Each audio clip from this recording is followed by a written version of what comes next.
Kiai Hasyim Asy'ari bilang hubul waton minal iman. Cinta tanah air itu sebagian dari iman. Kalau kita nggak cinta Indonesia, bagaimana? Tidur, makan, BAB, buang hajat di tanah Indonesia. Kita bisa kerja, bisa sholat, itu karena aman negaranya. Coba kalau kacau, nggak bisa kita setenang ini. Nah, maka besok ada upacara, silakan ikuti yang di sekolah ya. Mudah-mudahan Indonesia semakin maju ke depannya. Nanti giliran anak-anak kita tuh ke depan, nanti gimana tuh Indonesia ke depan. Bab ini menjelaskan tentang husnudzon. Husnudzon itu berbaik sangka. Wa min fadhili hadhil ummati lan iku setengah saking keutamaan ikilah ummatil Muhammadiyah, umat Kanjeng Nabi Muhammad sallallahu alaihi wasallam. Ma ja'alahu Allah taala laha minas thawabi saking pahala azimi kang agung wal ajran pahala kabir kang besar ala husni dzanni ing atase husnudzon berbaik sangka bihi ing Allah wa andini roja ilan agunge pengarep-ngarep sifat lihi dalam anugerah Allah. Bab ini menjelaskan tentang salah satu di antara keutamaan umat Nabi Muhammad Shallallahu Alaihi Wasallam adalah berbaik sangka kepada Allah dan memperbanyak harapan atas anugerah Allah. Itu. Jadi berbaik sangka kepada Allah sekaligus menaruh harapan, menyandarkan harapan secara total kepada Allah saja, karena Allah maha segala-galanya. Berharap kepada manusia boleh, tapi terbatas.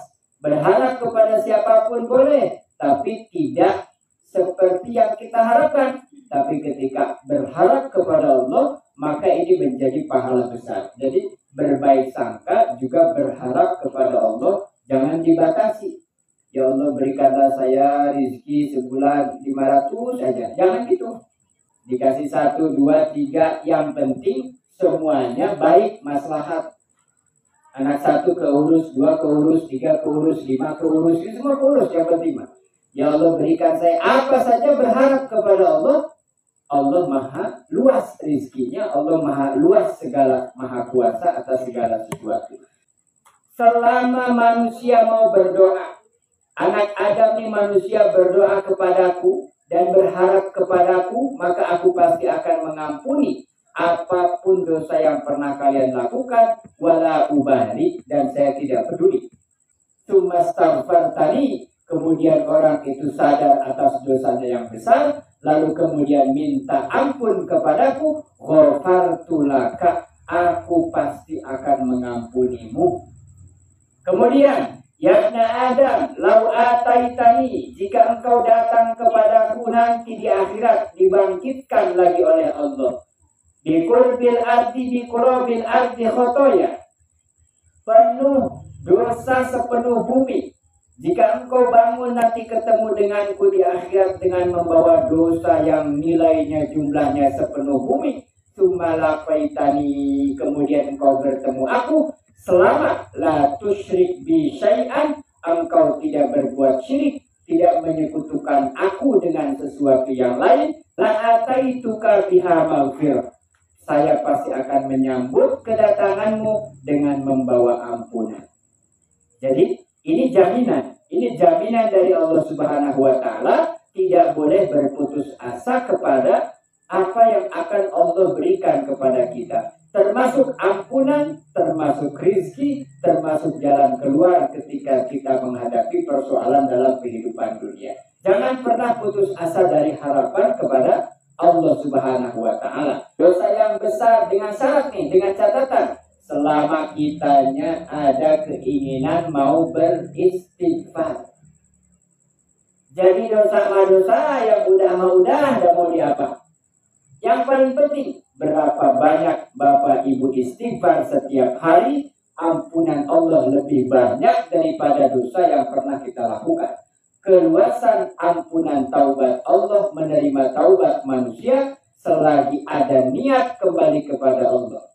Nangis-nangis malamnya bertaubat kepada Allah karena dosa-dosa yang pernah diperbuat di masa lalu. lalu di siang harinya lupa maksiat lagi kepada Allah, malamnya ingat nangis lagi istighfar, dan begitu terus. Allah tidak peduli berapa banyak berbuat maksiat dan dosa. Jangan disengaja ketika ternyata berbuat dosa, minta ampun, Allah pasti akan mengampuni dan tidak peduli seberapa besar. Bahkan tadi disebutkan, ada di akhirat ada orang dipanggil, di mahsyar, di absen satu-satu mau dihisab. Dosanya sepenuh langit, sepenuh bumi, tetapi tidak menyekutukan Allah, dan pernah di hatinya ada rasa ingin kembali bertaubat dengan minta ampun, aku ampuni, kata Allah begitu. Nah, ini jangan kemudian ada keraguan, harus husnudzon bahwa Allah pasti mengampuni, pasti, karena Allah Maha Pemaaf, Maha Pengampun. Kalau kata kita sama manusia, sekali dimaafkan, 2 kali dimaafkan, ketiga udah kapok, gitu. 4 kali sudah, salahnya diulang-ulang, misalnya kapok sudah. Nah, Allah nggak ada kapoknya, karena yang Maha Mengampuni. Seperti umpama contoh, kita bilang ya, cinta sejati adalah cintanya orang tua kepada anaknya. Berapa kali anak kita membuat kita kecewa, marah, tetap kalau minta maaf pasti dimaafkan. Itu manusia. Walaupun pada akhirnya setega-teganya orang tua nggak akan lepas dari perasaan kasih sayang kepada anak, nggak akan. Mau itu anaknya baik, bager, mau badar, mau badung, mau pinter, pokoknya dia anak. Istilah bahasa Sunda itu peribahasa, sejelek-jeleknya juga anak. Wah, dia tuh begini-begini, tetap anak, binnya nggak akan hilang. Itu pentingnya kita menyadari bahwa kasih sayang Allah lebih dari itu. Segimanapun maksiat yang pernah kita perbuat, selama tidak syirik kepada Allah, istighfar diistiqomahkan, mudawamah. Ya Allah ampuni, ya Allah ampuni, iya, kata Allah. Besok gak salah lagi, maksiat lagi, ya Allah saya salah lagi, iya. Terus ngapain? Minta diampuni lagi, iya. Terus sampai di akhirat nanti dipanggil, ternyata jumlah dosanya banyak, tetap Allah ampuni, itu janjinya. Kemudian wa husnudzanni billah muhattimun indal maut. Yakin nggak Bapak Ibu kalau nanti meninggal tuh husnul khatimah, yakin nggak? Kita yakin nggak kalau kita matinya nanti husnul khatimah? Kan gitu? Tergantung Pak. Kenapa tidak dipastikan yakin apa tidak? Kembali nih, tergantung kita biasanya apa.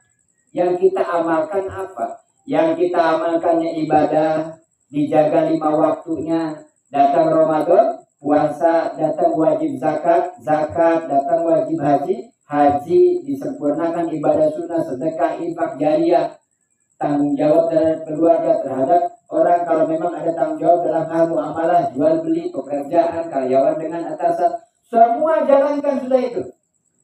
Selama kebutuhan, selama kewajiban, ibadah kepada Allah dijaga betul-betul, yakin Pak, saya husnul khotimah. Kenapa? Kalau misalnya ada orang meninggalnya jam 6 atau jam 7 pagi. Bagus Pak, bagus, husnul khotimah. Tadi sholat subuh. Berarti catatan terakhirnya dia sholat subuh. Barang matinya jam 2 siang, habis duhur. Dia tadi sholat duhur, meninggal, berarti catatan terakhir sholat duhur. Mau habis asar, mau habis maghrib, mau habis isya, mau tengah malam, yang penting dijaga 5 waktu, aman. Lalu saya bilang tadi, yakin gak husnul khotimah? Insya Allah husnul khotimah. Yang penting dijaga aja tuh, yang ibadah kesehariannya. Jangan anggot-anggotan. Segimanapun kebaikan, kalau akhirnya buruk, tetap buruk, tidak akan bisa menolong. Tapi segimanapun keburukan yang pernah terjadi, akhir daripada kematiannya husnul khotimah, itu yang disebut dengan kematian yang baik, husnul khotimah. Diceritakan banyak ahli maksiat di masa mudanya, lalu di usia-usia jelang ke ajal kematiannya, tiba-tiba bertaubat, taubat nasuha, lalu kemudian istiqomah dalam kebaikan, dicabut ruhnya dalam keadaan dia sudah bertobat kepada Allah. Istiqomah dalam